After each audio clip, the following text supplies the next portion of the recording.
Hello ladies പ്ലാനറ്റിലേക്ക് എല്ലാവർക്കും സ്വാഗതം ഉണ്ട് കേട്ടോ. ഇന്ന് ഞാനിവിടെ ഒരു കിച്ചണിലേക്ക് ആവശ്യമായ ടിപ്സാണ് ഇവിടെ പറയാൻ പോകുന്നത്. മെയിനായിട്ട് നമ്മൾ ഇഞ്ചിയൊക്കെ മേടിക്കുമ്പോൾ ഇഞ്ചി ഇപ്പോൾ ഒരു 1/2 കിലോ അങ്ങനെയൊക്കെ മേടിക്കുമ്പോൾ കുറച്ചൊക്കെ ഇങ്ങനെ നാശമായിട്ട് പോകും. കാരണം നമ്മൾ ആവശ്യമുള്ളത് എടുക്കും, പിന്നെ കുറച്ച് ഉണങ്ങി പോവും, ചിലപ്പോൾ കുറച്ച് ഫ്രിഡ്ജിൽ ശരി ഉണങ്ങി പോകണ്ടെന്ന് വെച്ച് ഫ്രിഡ്ജിൽ വെച്ച് അത് അളിഞ്ഞു പോവും, അങ്ങനെ നാശമായി പോകാറുണ്ട്. പക്ഷേ ഒട്ടും നാശാവാതെ ഇഞ്ചി എങ്ങനെ ദീർഘകാലം സൂക്ഷിക്കാമെന്നാണ് ഞാനിവിടെ പറയാൻ പോകുന്നത്. അതിനായിട്ട് നമ്മൾ ആദ്യം കുറച്ച് ഇഞ്ചി എടുക്കുക, അത് നല്ലപോലെ വൃത്തിയായിട്ട് തൊലി കളയുക. എന്നിട്ട് നമ്മൾ ഈ ഇഞ്ചിയെ നല്ല പൊടിയായിട്ട് നമ്മൾ എടുക്കുക. നമ്മൾ അതിനെ ഒന്ന് നല്ല പൊടിയാക്കിയിട്ട് എടുക്കണം. ഒട്ടും വെള്ളം ചേർക്കാനൊന്നും പാടില്ല കേട്ടോ. വെള്ളം ഇല്ലാതെ തന്നെ ഇഞ്ചി നമ്മൾ ആദ്യം കഴുകി നല്ലപോലെ തുടച്ചിട്ട് വേണം ചെയ്യാനായിട്ട്. അപ്പം നിങ്ങൾക്ക് നല്ല ഇങ്ങനെ പൊടി മാതിരി കിട്ടും. ഓക്കെ, പക്ഷേ വെള്ളം ഒട്ടും ആവാതെ സൂക്ഷിക്കണം. വെള്ളം ആയിക്കഴിഞ്ഞാൽ നമ്മൾ കേടുവരൊന്നുമില്ല, എങ്കിലും വെള്ളം ആവാതെ നോക്കണം കേട്ടോ. കേടുവരില്ല എന്ന് ഞാൻ പറയാൻ കാരണം ഇത് നമ്മൾ ഫ്രീസറിലാണ് സൂക്ഷിക്കാൻ പോകുന്നത്, അതുകൊണ്ടാണ് കേട്ടോ അങ്ങനെ പറഞ്ഞത്. എന്നാലും നിങ്ങളത് വെള്ളം ആവാതെ തന്നെ നോക്കണേ. ഇതിപ്പോൾ നന്നായിട്ട് ഒരു പൊടിയായിട്ട് നമ്മൾ ഇഞ്ചി ആക്കി എടുത്തിട്ടുണ്ട് കേട്ടോ. ഇനി എന്താ ചെയ്യേണ്ടത് വെച്ചാൽ ഒരു ഐസ് ക്യൂബ് ട്രേ എടുക്കുക. കുറച്ച് വലിയ ട്രേ തന്നെ എടുക്കുക, കാരണം കുറച്ചധികം നമ്മൾ ഉണ്ടാക്കി വെക്കുന്നുണ്ടല്ലോ. അപ്പോൾ ആ ട്രേയിലേക്ക് നമ്മൾ ഈ ഇഞ്ചി എല്ലാം നല്ല പ്രസ് ചെയ്തിട്ട് അടുക്കി വെക്കുക.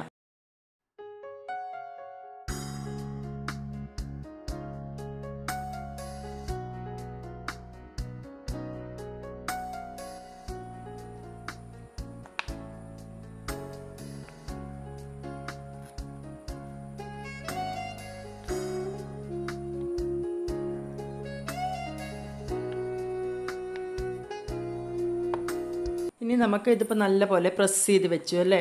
ഇനി നമുക്ക് ഇത് അടച്ചിട്ട് നമുക്ക് ഫ്രീസറിലോട്ട് വെക്കാം.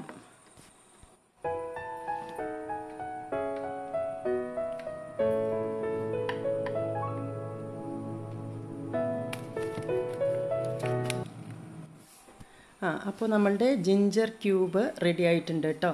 ഇനി അത് എടുത്തിട്ട് എന്താ നമ്മൾ ഫ്രിഡ്ജിൽ നിന്ന് എടുത്തിട്ട് ഫ്രീസറിൽ നിന്ന് എടുത്തിട്ട് എന്താ ചെയ്യേണ്ടതെന്ന് വെച്ചാൽ ഇതിനെ മുഴുവൻ അടർത്തി എടുക്കുക. ഇതെല്ലാം അടർത്തി എടുത്ത ശേഷം ഞാൻ കണ്ടോ ഈ ക്യൂബ്സ് എല്ലാം ജിഞ്ചർ ക്യൂബെല്ലാം നമ്മളൊരു സിപ്പർ ലോക്ക് ബാഗിൽ ഇട്ടിട്ട് ഭദ്രമായിട്ട് അതിൻ്റെ എയർ കംപ്ലീറ്റ് കളഞ്ഞിട്ട് അടച്ച് സൂക്ഷിക്കുകയാണ്. വീണ്ടും ഫ്രീസറിലോട്ട് വെക്കുകയാണ് വേണ്ടത്. ആവശ്യാനുസരണം ഓരോ ക്യൂബ് എടുക്കുക, ഉപയോഗിക്കുക, വീണ്ടും എയർ ടൈറ്റ് ആക്കിയിട്ട് നിങ്ങൾ ഫ്രീസറിലോട്ട് ഇതുമാതിരി തന്നെ സൂക്ഷിക്കണം. എയർ കിടക്കാൻ പാടില്ല കേട്ടോ. അപ്പോൾ നിങ്ങൾക്ക് 1 മന്തോ 2 മന്ത് വരെയൊക്കെ വയ്ക്കാം. ഇനി എങ്ങനെ കറിവേപ്പ് ഒരു നല്ല രീതിയിൽ മണവും ഗുണവും ഒന്നും നഷ്ടപ്പെടാതെ എങ്ങനെയാണ് ഫ്രിഡ്ജിൽ സൂക്ഷിക്കാം കുറച്ച് അധികം കാലം, 1 മാസം വരെ അല്ലെങ്കിൽ 2 മാസം വരെയൊക്കെ പറ്റും, പക്ഷേ 1 മാസം വരെയാണ് ഞാൻ പറയുക. നല്ല ഒട്ടും മണം നഷ്ടപ്പെടില്ല. അത് കുറച്ച് നമ്മൾ എടുത്തുടനെ തിരിച്ച് ഞാൻ കാണിച്ചു തരുന്ന അതേമാതിരി വെക്കുകയാണെങ്കിൽ കുറേ കാലം നിൽക്കും. അപ്പം നമുക്ക് നാട്ടിലൊക്കെ പോയി വരുന്നവർ, പുറത്തൊക്കെ താമസിക്കുന്നവർ, ഫ്ലാറ്റിൽ താമസിക്കുന്നവർക്കൊക്കെ അവരവരുടെ നാട്ടിൽ വരുമ്പോഴൊക്കെ കറിവേപ്പ് ഉണ്ടെങ്കിൽ നിറയെ കൊണ്ടുപോയിട്ട് നമുക്കിങ്ങനെ സൂക്ഷിക്കാൻ പറ്റും. അപ്പോൾ നമ്മളുടെ വീട്ടിൽ തന്നെ ഉണ്ടാവുമ്പോൾ വിഷം അങ്ങനെയുള്ള ഇതൊന്നുമില്ല, അടിച്ചിട്ടുണ്ടാവില്ല, നമുക്കങ്ങനെ എടുത്തു വെക്കാനും സാധിക്കും. അപ്പോൾ നമ്മൾ കറിവേപ്പ് തണ്ടിൽ നിന്ന് ഇങ്ങനെ അടർത്തിയെടുക്കുക.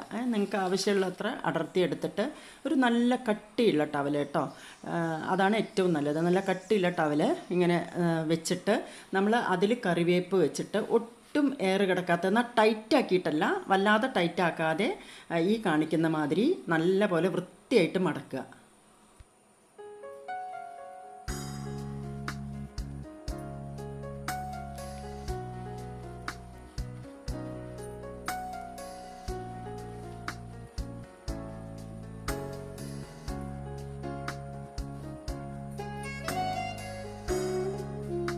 ഇനി നമ്മൾ ചെയ്യേണ്ടത് ഒരു സിപ്പ് ലോക്കർ ബാഗ് എടുത്തിട്ട് നമ്മൾ ഇഞ്ചി സൂക്ഷിച്ചില്ലേ അതേമാതിരി നല്ല എയർ ടൈറ്റ് ആയിട്ട് എടുത്ത് ഈ ടവല് ഈ ലോക്ക് ബാഗിൻ്റെ ഉള്ളിലേക്ക് വെച്ചിട്ട് എയർ കളഞ്ഞിട്ട് വേണം കേട്ടോ അത് നമ്മൾ സിപ്പ് ഇടാൻ, അതിൻ്റെ ലോക്ക് ചെയ്യാൻ വേണ്ടിയിട്ട് എയർ നല്ലപോലെ കളഞ്ഞിട്ട് ലോക്ക് ചെയ്ത് വെക്കുക.